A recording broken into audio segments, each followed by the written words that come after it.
तो गाइस आज के इस वीडियो में हम सोलो लेवलिंग सीजन 3 के एपिसोड नंबर 5 को देखने वाले हैं। तो कहानी के शुरुआत में हमें जिनचुल दिखाया जाता है और वो फाइनली जहाँ पर डबल डंजन ओपन हुआ था वहाँ पर आ चुका था और वो अपने साथ एक टीम भी लेकर आया था और उसने अपने साथ केवल 7 ही हंटर लेकर आया था और वो फाइनली इसके बाद वो डंजन के अंदर जाने लगते हैं। लेकिन जैसे ही जिनचुल डंजन के गेट के पास पहुँचता है, डंजन के अंदर से एक ऐसा ऑरा निकल रहा होता है जिसे महसूस कर उसका हालत खराब हो जाता है। जिनचुल की हालत खराब हो चुकी थी। वो बोलता है कि इसके अंदर तो हम बिल्कुल भी सर्वाइव नहीं कर पाएंगे। इसके बाद वो बाकी लोगों से पूछने लगता है कि यहाँ पर कोई मेजर गिल्ड है क्या, और तभी उसका साथी बोलता है हाँ यहाँ पर एक हंटर्स गिल्ड है। और इसके बाद वो डिसाइड करता है कि चाय की हेल्प लेने की, क्योंकि भाई दोनों एक एस रैंक के हंटर्स हैं और काफी ज्यादा ही पावरफुल हैं। इसके बाद तभी हमें डंजन के अंदर का सीन दिखाया जाता है जहाँ पर आर्किटेक्ट हमें दिखाया जाता है एकदम रेडी हो चुका था लड़ने के लिए, और वो अचानक से जिनू के पास पहुंच जाता है काफी स्पीड में और जिनू के पेट पे ना एक जोरदार पंच मारता है। और आपको क्या लगता होगा कि जिनू ने उस अटैक को ब्लॉक कर दिया होगा या फिर कुछ ऐसा भी हो सकता है। आर्किटेक्ट का पंच इतना ज्यादा पावरफुल था कि वो सीधा जिनू को ना अपने साथ दीवार में ले जाकर पटक देता है और सिर्फ एक ही पंच में ना लिटरली भाई जिनू के मुंह से ब्लड निकलने लगता है। और यह मैंने काफी टाइम बाद जाके देखा है कि जिनू के मुंह से ब्लड निकल रहा है। तभी अगेन जिनू सेंस कर लेता है कि उसके ऊपर एक और अटैक होने वाला है और जैसे तैसे करके उस अटैक को डॉज कर देता है और बच जाता है। मतलब कि इसके बाद जिनू ना आर्किटेक्ट से थोड़ी दूरी बनाने की कोशिश करता है, बट आर्किटेक्ट भी भाई कहाँ पीछे रहने वाला है। वह जिनू के ऊपर ना लगातार अटैक पे अटैक किए जा रहा था, बट जिनू भी उसके सारे अटैक को इसी तरह डॉज करते जाता है। और फिर आर्किटेक्ट के फेस पे एक काफी जोरदार पंच मारता है और इस पंच को खाने के बाद आर्किटेक्ट बहुत ही पीछे चला जाता है। और आर्किटेक्ट बोलता है कि मुझे लगा नहीं था कि कभी इंसान के साथ लड़ने में इतना ज्यादा मजा आएगा, और आज पहली बार मुझे ऐसा लग रहा है कि कोई इंसान मेरा एक वर्दी अपोनेंट है जो कि मुझे टक्कर दे सकता है अच्छा खासा वाला। और सच बताऊं तो मुझे अभी काफी ज्यादा मजा आ रहा है। और आर्किटेक्ट फिर से काफी क्रीपी वाला लुक देकर हंसने लगता है और उसके बाद जिनू भी सोचने लगता है कि जैसे ही मेरा 101 लेवल कंप्लीट हुआ तो आर्किटेक्ट ने मुझे यहाँ पे बुला लिया वापस। और जिनू सोच रहा होता है कि आर्किटेक्ट को अभी लग रहा है कि मैं उसका कुछ भी बिगाड़ नहीं सकता, बट वो यहीं पे तो गलत है और अभी मैं उसको काफी ज्यादा तड़पाने वाला हूँ। और इसके बाद वो आर्किटेक्ट को बोलता है कि मुझे ना तुझसे काफी ज्यादा क्वेश्चन पूछने हैं। और इसके बाद जिनू बोलने लगता है कि आखिरकार तूने इस सिस्टम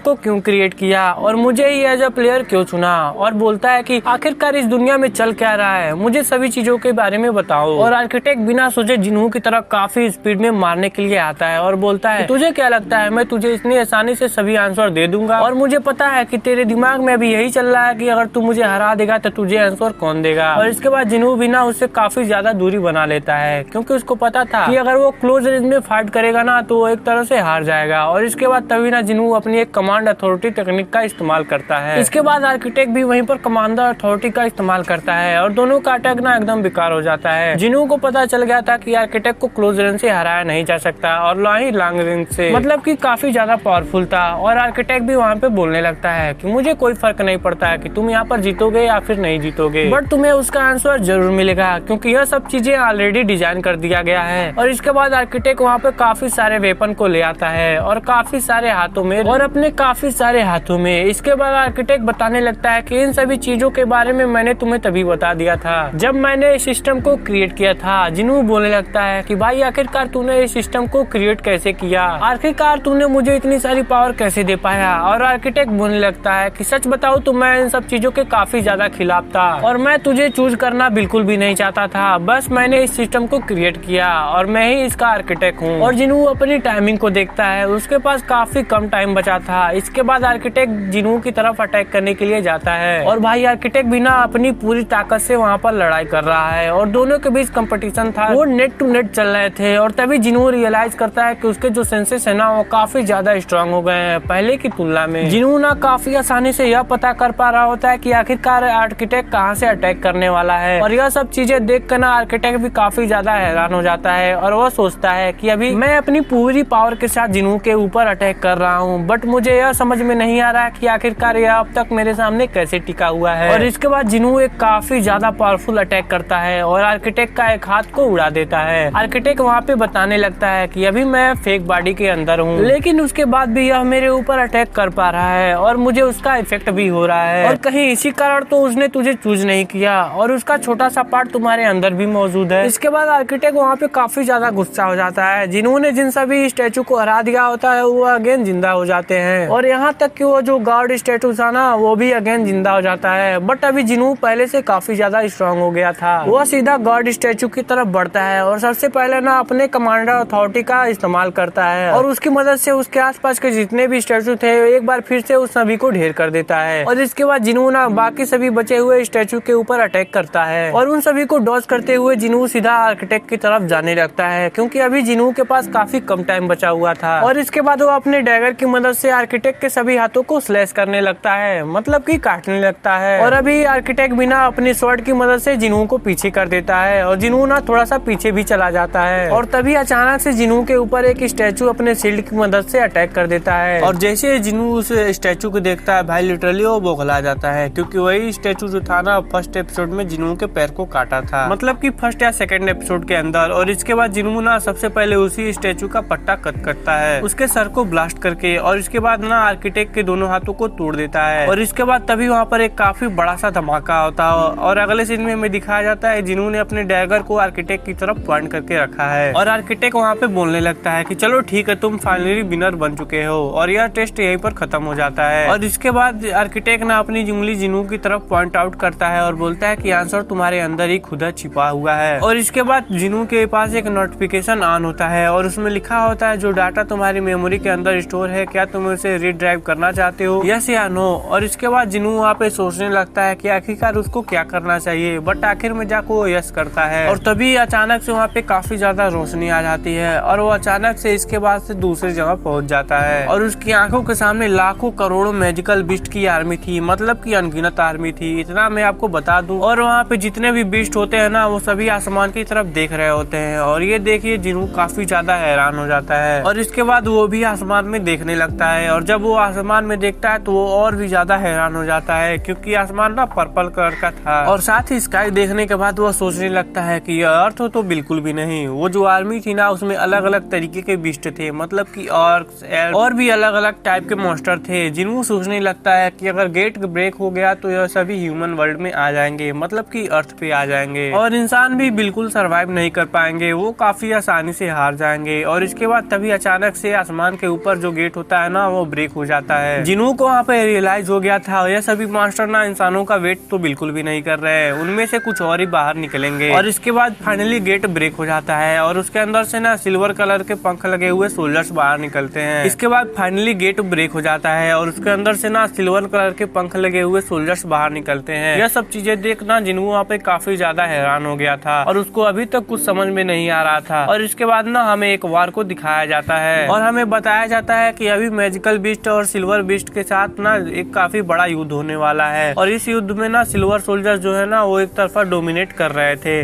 मतलब कि वो बीस्ट भी ना कुछ भी कर नहीं पा रहे थे उनका। इसके बाद उन सिल्वर सोल्जर्स ने काफी आसानी से वहाँ के सभी बीस्ट को खत्म कर दिया और अचानक से वहाँ के सिल्वर सोल्जर्स ना गायब होने लगे। और इसके बाद तभी वहाँ पे एक अजीबोगरीब आदमी की एंट्री होती है। आदमी तो नहीं मास्टर ही होता है, बट वो ना पर्पल कलर का था और वह एक घोड़े के ऊपर बैठा हुआ था और वो ना वहाँ पे अराइज बोलता है और यह सब चीजें ना जिनू काफी गौर से देख रहा था और उसको पता चलता है कि यह एक मोनार्क डोमेन है और वहाँ पे शैडो एक्सट्रैक्शन होता है। इसके बाद ना और वहाँ पे लाखों करोड़ों की संख्या में जो बीस्ट मरे हुए थे ना वो सभी अचानक से शैडो आर्मी में चेंज हो जाते हैं। और इसके बाद फाइनली हमें शैडो मोनार्क एसबॉर्न पूरी तरीके से दिखाया जाता है, प्रॉपर एकदम बढ़िया तरीके से। इसके बाद हमें इमोर्टेलिटी के बारे में बताया जाता है कि जो की आर्मी है वो है ना वो कभी भी मरने वाली नहीं है, अगर वो मर भी जाती है ना तो दोबारा से जिंदा हो जाती है। और इसके बाद अगेन वहाँ पे फाइट स्टार्ट हो जाता है, बट सिल्वर सोल्जर्स का इस बार बीस्ट के साथ नहीं बल्कि एसबॉर्न के शैडो आर्मी के साथ बैटल होता है। बट इस बार रिजल्ट थोड़ा अलग सा होता है, क्योंकि एसबॉर्न की जो आर्मी थी ना वो काफी ज्यादा डोमिनेट कर रही थी सिल्वर सोल्जर के ऊपर और हमें ना एसबॉर्न भी वहाँ पे काफी एक्शन में दिखाया जाता है, वो तो भाई काफी ज्यादा कमाल का था। इसके बाद वहाँ पे सभी शैडो सोल्जर्स की आर्मी ना काफी आसानी से उन सिल्वर सोल्जर्स को हरा देते हैं और उन सभी सिल्वर सोल्जर्स को हराने के बाद एसबॉर्न वहाँ से जाने लगता है। और इसके बाद अगेन हमें डबल डंजन का सीन दिखाया जाता है जहाँ पे ए रैंक हंटर और बाकी एस रैंक हंटर ना डंजन के अंदर एंटर कर चुके थे। और इसके बाद फाइनली वो लोग गेट को खोल देते हैं और अंदर जाते हैं और अंदर का नजारा वो लोग देखने के बाद काफी ज्यादा हैरान हो जाते हैं, क्योंकि उनके सामने जो काफी सारे स्टेचू थे ना वो डिस्ट्रॉय हो चुके थे। तभी उनके पास एक आवाज आती है कि मुझे तो याद नहीं कि मैंने तुम्हें इंसानों को यहाँ पे बुलाया था। और यह ना आर्किटेक्ट बोल रहा होता है और उसका ना हमें एक लुक भी दिखाया जाता है और सच में उस टाइम पे वो काफी ज्यादा क्रीपी लग रहा था। और वहाँ पे एक बोलने वाला पत्थर स्टैचू को देखने के बाद सभी लोग काफी ज्यादा हैरान हो जाते हैं। और इसके बाद आर्किटेक्ट वहाँ पे सभी लोगों को चुप रहने के लिए बोलता है और बोलता है कि आखिरकार तुम्हारी हिम्मत कैसी हुई मेरे किंग को जगाने की, वह अभी कुछ कर रहे हैं और तुम लोग उन्हें परेशान बिल्कुल भी नहीं कर सकते। और इसके बाद वहाँ पे जितने भी हंटर्स थे ना, वो सभी लड़ाई करने के लिए एकदम रेडी हो चुके थे,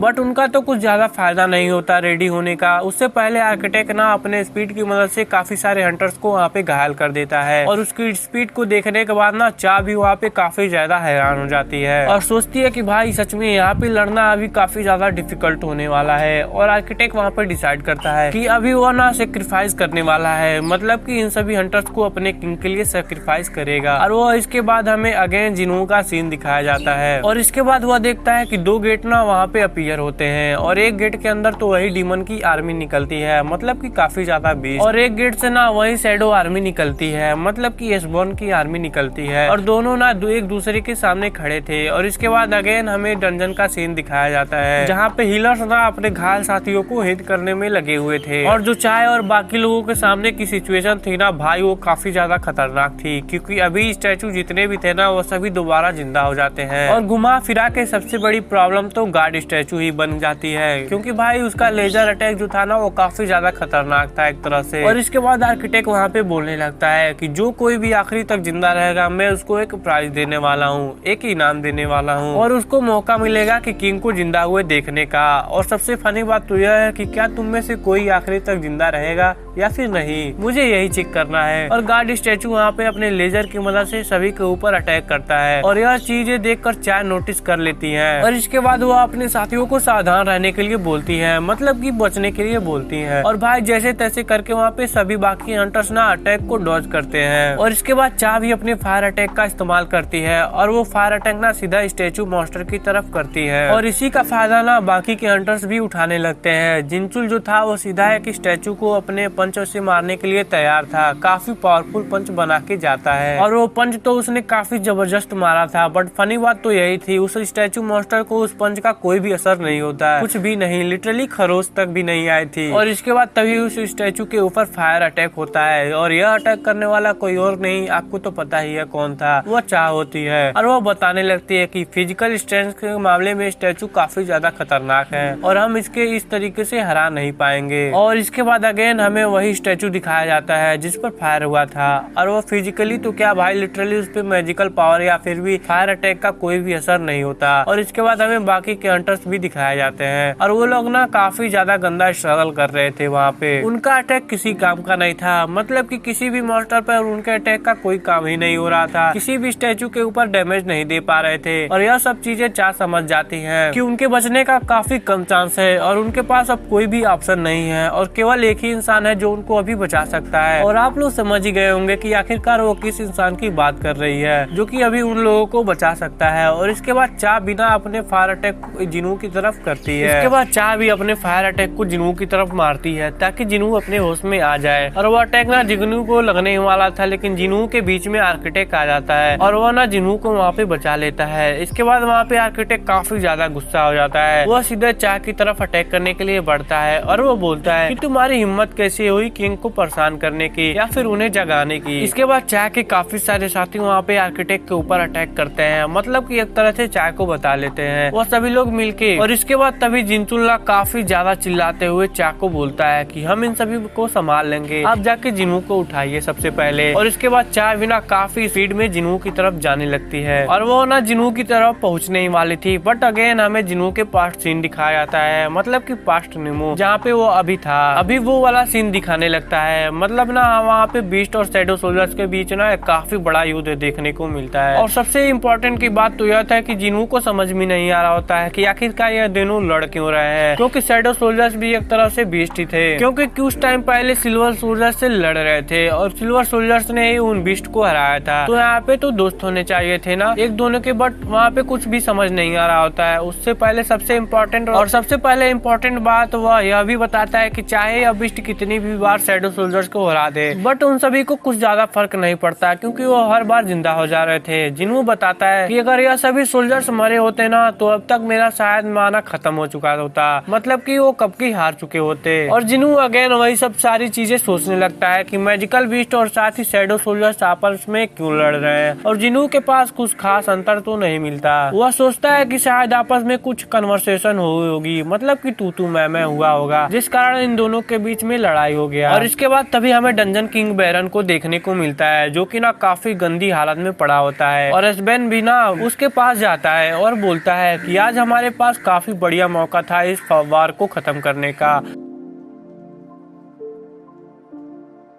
वहाँ पे बैरन कुछ भी बोल नहीं रहा था, बल्कि वो ना काफी ज्यादा हंसने लगता है और बोलता है कि मैं चाहूँ तो यह वार अभी भी खत्म कर सकता हूँ। और शैडो मोनार्च अगेन बोलता है कि भाई आखिरकार तूने मुझे धोखा क्यों दिया, तू उसके बारे में मुझे बताया गया या फिर नहीं। और वहाँ पे बैरन फिर से कुछ भी बोल नहीं रहा होता है, वही हंस रहा था नॉर्मली सा। और यह देखना भाई शैडो मोनार्च को काफी ज्यादा गुस्सा आ जाता है, मतलब की एसबॉर्न को काफी ज्यादा गुस्सा आ जाता है और वह उसका गर्दन पकड़ के सीधा उसको उठा देता है। और अभी ना वो काफी ज्यादा बकवास कर रहा था, मतलब कि डेमन किंग बेरॉन काफी ज्यादा बकवास कर रहा होता है। और अभी एसबर्न को आ जाता है गुस्सा और वो ना उसका पत्ता कट कर देता है वहाँ पे बेरॉन का। और उसके बाद यह सभी चीजें देखना जिन्हू काफी ज्यादा हैरान हो जाता है। जिन्हू ना बेरॉन को भी देखता है काफी क्लोज से। इसके बाद वह सोचने लगता है कि मैंने इसको कहीं तो कहीं देखा है। इसके बाद एसबॉर्न ना डेमन किंग बेरॉन को नीचे गिरा देता है। तभी जिन्हू को यह रियलाइज होता है तो डेमन किंग बेरॉन है, जिसको मैंने डीमन कासल में हराया था। और आखिरकार यह यहाँ पे करके आ रहा है। इसके बाद ना वो अपने हाथों को भी चेक करता है और उसके हाथ ना अजीब से हो गए थे, मतलब कि चेंज हो गए थे, एक तरह थे इंसानों वाले हाथ तो नहीं लग रहे थे। और अभी ना जिन्हू एकदम शैडो मोनार्च एसबॉर्न बन चुका था, ऐसा फील हो रहा था। मतलब कि देखने में एसबॉर्न की सर के जगह ना अभी जिन्हू का सर था वहाँ पे ऐड हो चुका था। और इसके बाद जिन्हू अपने हार्ट को टच करके देखता है और लिटरली हमें पता चलता है कि अभी जिन्हू के शरीर में ना दो हार्ट है। और इसके बाद तभी जिन्हू पीछे मुड़ के देखता है, वो काफी ज्यादा हैरान हो जाता है क्योंकि अगेन वहाँ पे काफी सारे सिल्वर सोल्जर्स आ गए थे। और अभी जितना भी डाटा ना जिन्हू के दिमाग में था ना, वो अभी देख रहा था एक मूवी की तरह, वह सभी खत्म हो जाता। और फिर सीन शिफ्ट होता है डबल डंजन में, जहाँ पे आर्किटेक्ट ना चा की तरफ काफी क्रीपी तरीके से देखने लगता है और बोलता है कि सच में तुम काफी ज्यादा अमेजिंग हो, मुझे लगता है कि मुझे थोड़ा ज्यादा ट्राई करना चाहिए, तुम चाहो तो मुझे डिफीट कर सकती हो। इसके बाद चा भी ना अपने शॉर्ट डांस टेक्निक का इस्तेमाल करती है और वो ना आर्किटेक्ट के ऊपर अटैक करती है। बट आर्किटेक्ट ने काफी आसानी से ना उसके अटैक को ब्लॉक कर देता है, या फिर बोल सकते हो डॉज कर देता है। और आर्किटेक्ट कब उसके ऊपर अटैक कर देता है चा को पता भी नहीं चलता। और चा का जो है एक हाथ था वो काफी ज्यादा घायल हो चुका था। इसके बाद आर्किटेक्ट वहाँ पे बोलने लगता है कि आखिरकार तुम ह्यूमंस को बस इतना ही कुछ क्यों पता है, तुम लोग हमेशा केवल डिसअपॉइंट हो। और मुझे काफी ज्यादा बुरा लग रहा है क्योंकि मुझे तुमसे काफी ज्यादा उम्मीदें थी और जो सिस्टम मैंने बिल्ड किया है ना, वो हमेशा से काफी अच्छा वाला रिस्पॉन्स करता है। और सच बताऊं तो तुम्हारे अटैक्स ना मेरे क्रिएशन का कुछ भी कर नहीं सकते, मतलब कि कुछ भी बिगाड़ नहीं सकते। और मुझे लगता है कि अब तुम लोग कुछ भी अब नहीं कर सकते और तुम लोग यहाँ पे मरने वाले हो। और तभी अचानक से ना आर्किटेक्ट के ऊपर कोई फायर अटैक करता है। आपको तो पता था कि फायर अटैक करने वाला कोई और ही नहीं एक ही बंदा है। और इसके बाद चा वहाँ पे बोलने लगती है कि हमारे पास ना केवल एक ही रास्ता है, जो कि हमें होगा जिन्हू को उठाना। और इसके बाद चा अगेन जिन्हू को उठाने के लिए काफी स्पीड में उसकी तरफ जाती है और आर्किटेक्ट अगेन चा के ऊपर एक काफी खतरनाक सा अटैक कर देता है। बट चा जैसे तैसे उस अटैक को डॉज कर देती है। और इसके बाद आर्किटेक्ट ना चा के पास कुछ चीजें देख के काफी ज्यादा हैरान हो जाता है। वो देखता है कि चा की बॉडी में जिन्हू का एक शैडो सोल्जर्स देखता है, जहाँ पे जिन्हू ने ना सेफ्टी के तौर पे चा के पास एक शैडो सोल्जर्स को छोड़ दिया था। और इसके बाद आर्किटेक्ट बताने लगता है कि इस रूम में जो नियम है ना, वो इन चीजों को अलाउड नहीं करती इसके अंदर, और तुमने भी काफी बड़ी गलती कर दी है यहाँ पे। और यह बात मुझे अवश्य पता है कि इस शैडो को किंग ने तुम्हारे अंदर इम्प्लांट किया है। और सबसे पहले तुम लोग मुझे यह बताओ कि आखिरकार तुमने इस जगह को ढूंढा कैसे, और आखिरकार तुम्हारे किंग के साथ क्या रिश्ता है। और चाहे इसके बाद काफी बड़े तरीके से बताने लगती है कि जिन्हू हमारा दोस्त है और हम उसको यहाँ पे बचाने के लिए आए हैं, और जब तक हम उसको बचा नहीं लेते हम लोग यहाँ से जाने वाले नहीं है। यह सुनने के बाद आर्किटेक्ट वहाँ पे काफी ज्यादा खुश हो जाता है और स्माइल करने लगता है। वो बोलता है कि लड़की तूने मुझे काफी ज्यादा इम्प्रेस कर दिया है, मैं तुमको एक मौका देने वाला हूँ क्योंकि आज हमारे ग्रेट मोनार्क यहाँ पे वापस आने वाले हैं। और ये मैं मौका तुमको यह देता हूँ कि तुम इस इवेंट का ना विटनेस कर सकती हो, देख सकती हो हमारे किंग को इस रियल वर्ल्ड में आते हुए। बट इसके बाद तुझे एक छोटा सा सेक्रीफाइस करना होगा, मतलब कि तेरे सभी दोस्तों को मेरे हाथों मरना होगा। और तभी एक पीछे से आवाज आती है और वो बोलता है कि बट मैं भी यहाँ पे हूँ और मेरे होते हुए यह सब चीजें नहीं होने वाला। और इसके बाद तभी आर्किटेक्ट ना पीछे मुड़ के देखता है, उसके फेस पे ना एक काफी जोरदार पंच लग, क्योंकि अब तो भाई उन सभी को बचा लेगा। और लिटरली लिटरली भाई आप तो मानोगे नहीं, इस टाइम पे जिन्हों ना आर्किटेक्ट के फेस पे एक लात रखकर बात कर रहा होता है और आर्किटेक्ट का काफी ज्यादा इंसल्ट कर रहा था।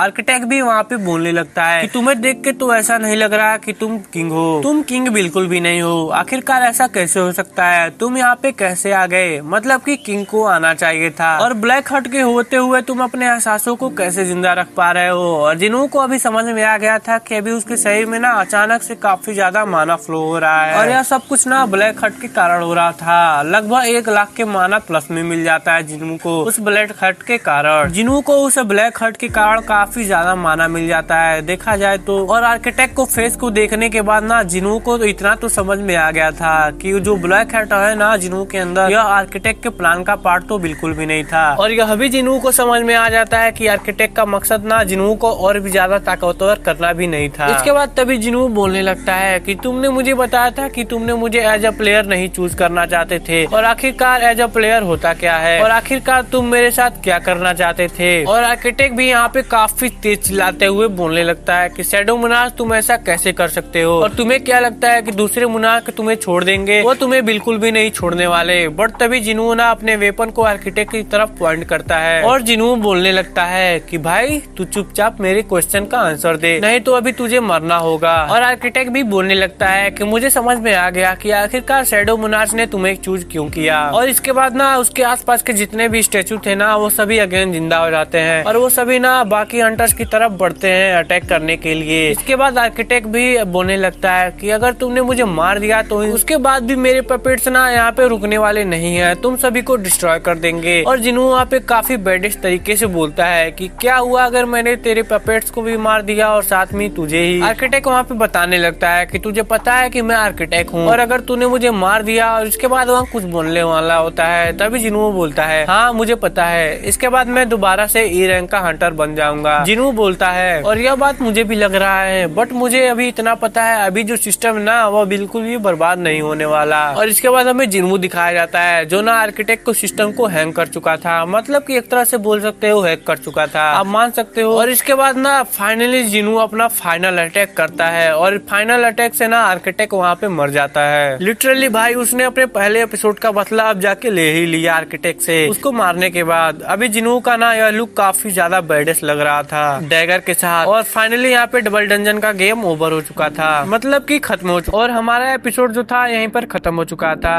अगर आपको वीडियो पसंद आए तो वीडियो को लाइक एंड चैनल को सब्सक्राइब जरूर करना। तो मिलते हैं अगली वीडियो में, तब तक के लिए सायोनारा।